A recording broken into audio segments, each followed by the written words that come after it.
বুধবার tata technology লিমিটেডের সাথে ত্রিপুরা সরকার মৌ স্বাক্ষর করেছে। মূলত ত্রিপুরার 19টি আইটিআইয়ের পরিকাঠামো উন্নয়নের সুবিধার্থে এই উদ্যোগ নেওয়া হয়েছে।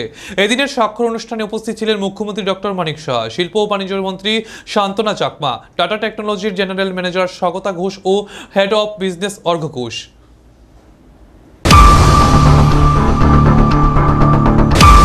মুখ্যমন্ত্রী ডক্টর মানিক সাহার উপস্থিতিতে বুধবার টাটা টেকনোলজি লিমিটেডের সাথে ত্রিপুরা সরকার মৌ স্বাক্ষর হয়েছে। মূলত ত্রিপুরায় 19টি আইটিআইয়ের পরিকাঠামো উন্নয়নের জন্য এই উদ্যোগ নেওয়া হয়েছে। এদিনের এই মৌ স্বাক্ষর উপলক্ষে আয়োজিত অনুষ্ঠানে মুখ্যমন্ত্রী বলেন, ত্রিপুরায় 19টি আইটিআইতে আগামী 5 বছর প্রশিক্ষণের আমূল পরিবর্তনের সিদ্ধান্ত নিয়েছে রাজ্য সরকার। তাতে এই যৌথ প্রকল্প বাস্তবায়নে 683 কোটি 27 লক্ষ 80 হাজার টাকা ব্যয় করা হবে। এর মধ্যে টাটা টেকনোলজি লিমিটেড 86% এবং রাজ্য সরকার 14% প্রকল্প ব্যয় বহন করবে। এদিন তিনি আরো বলেন, রাজ্যের শিল্প ও বাণিজ্য বিভাগ টাটা টেকনোলজি লিমিটেডের সাথে অংশীদারিত্বে 19টি আইটিআইকে আধুনিকরণ করার জন্য একটি রূপান্তরমূলক যাত্রা শুরু করতে প্রস্তুত। মূলত এর মাধ্যমে প্রশিক্ষণ সুবিধা আধুনিকরণ, উন্নত কোর্স প্রবর্তন এবং আইটিআই স্নাতকদের কর্মসংস্থান উল্লেখযোগ্যভাবে বৃদ্ধি করে উদীয়মান প্রযুক্তি খাতে দক্ষতার ব্যবধান পূরণ করা অনেকটাই সম্ভব হলে বলে তার অভিমত। মুখ্যমন্ত্রীর কথায় রাজ্যের আইটিআইগুলোর পরিকাঠামো উন্নয়নের পাশাপাশি আইটিআই পাস ছেলে মেয়েদের স্টার্টআপ থেকে শুরু করে বহিরাজ্যের প্লেসমেন্ট পাওয়ার সুবিধার্থেই এই উদ্যোগ নেওয়া হয়েছে। প্রিয় সাংবাদিক বন্ধুরা, আজকে সত্যি ত্রিপুরার জন্য একটা আনন্দের বিষয় যে একটু আগে আমাদের একটা এগ্রিমেন্ট সাইনিং হয়েছে এখানে। Department of industries and commerce, government of Tripura, tata technologies limited TTL. আমাদের যে ত্রিপুরাতে 19 যে আইটিস আছে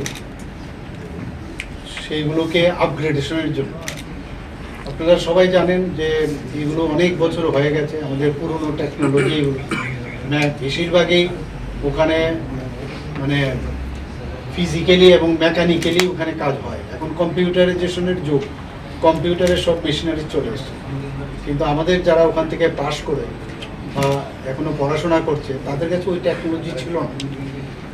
তো আমরা চাইছিলাম যে এটাকে আপগ্রেডেশন করা খুব দরকার, এবং যেহেতু আপগ্রেডেশন নেই বর্তমানে, তারা ওখান থেকে পাস করার পর আমাদের স্টুডেন্টরা ওখান থেকে পাস করার পর তাদের কিন্তু সেভাবে অ্যাবজর্ব হতো না কোথাও। কারণ বর্তমানে যে ধরনের স্কিল পিপুল দরকার, মানে যেভাবে ডেভেলপমেন্ট হয়েছে, বিভিন্ন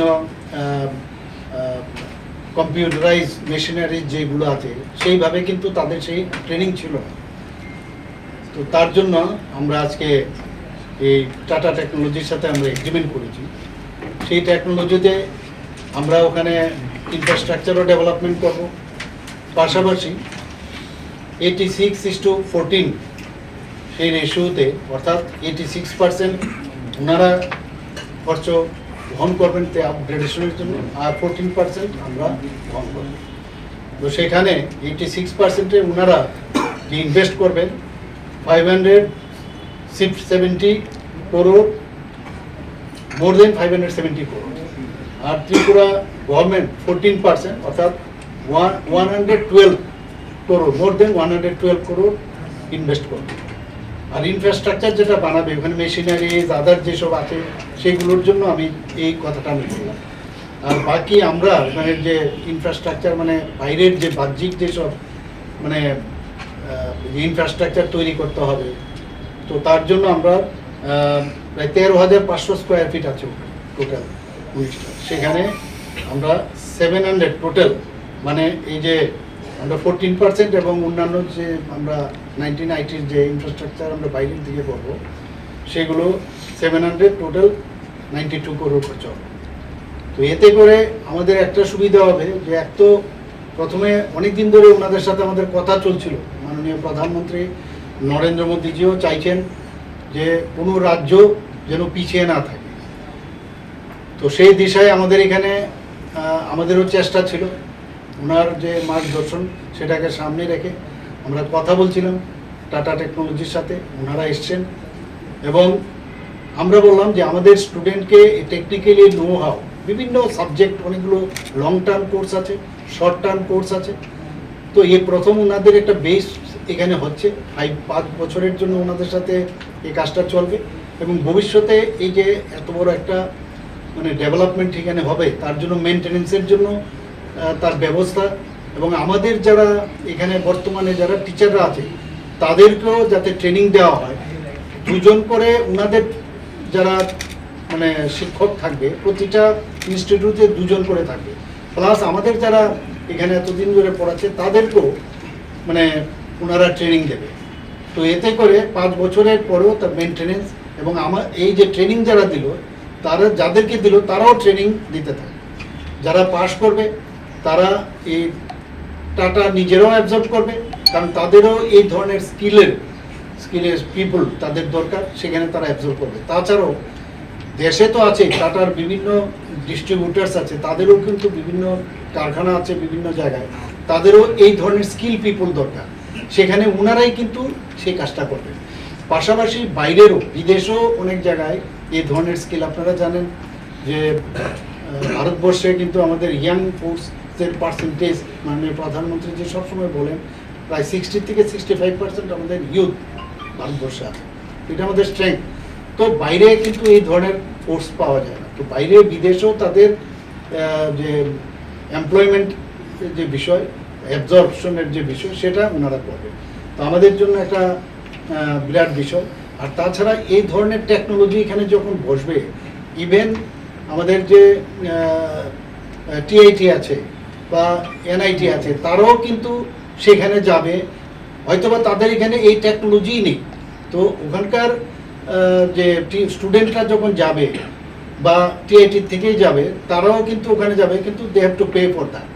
তো এইরকম একটা ব্যবস্থাপনা, মানে যে কারণে আমাদের ত্রিপুরার ছেলে মেয়েরা ভবিষ্যতের জন্য এই যেটা একটা মানে এতদিন ধরে যেহেতু পুরনোভাবে চলছিল, অনেকে পড়তে চাইতো না, যখন যেহেতু এই ধরনের টেকনোলজি এখন শুরু হয়ে গেছে, তো ন্যাচারালি এর মধ্যে অনেকের এখন পড়ার একটা আগ্রহ বাড়বে সেখানে, কারণ দেখলো যে এত স্ট্যান্ডার্ডাইজেশন এখানে শিখতে পারছে, তো তারা ভবিষ্যতে এই অ্যাবজর্পশন হবে এবং আমাদের জন্য একটা বিরাট অপরচুনিটি হবে।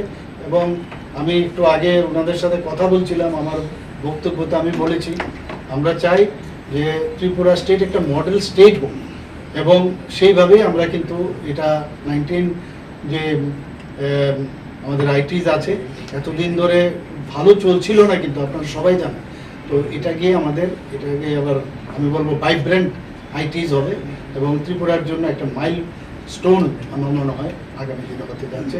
এবং এই এগ্রিমেন্টের পরে খুব তাড়াতাড়ি করে আমরা চাইছি যে এটা করার জন্য 6 থেকে 9 মাসের কোর্স আছে ইত্যাদি, অনেক ধরনের, অনেক আবার বেশি মাসেরও কোর্স আছে, আমি যেটা বললাম।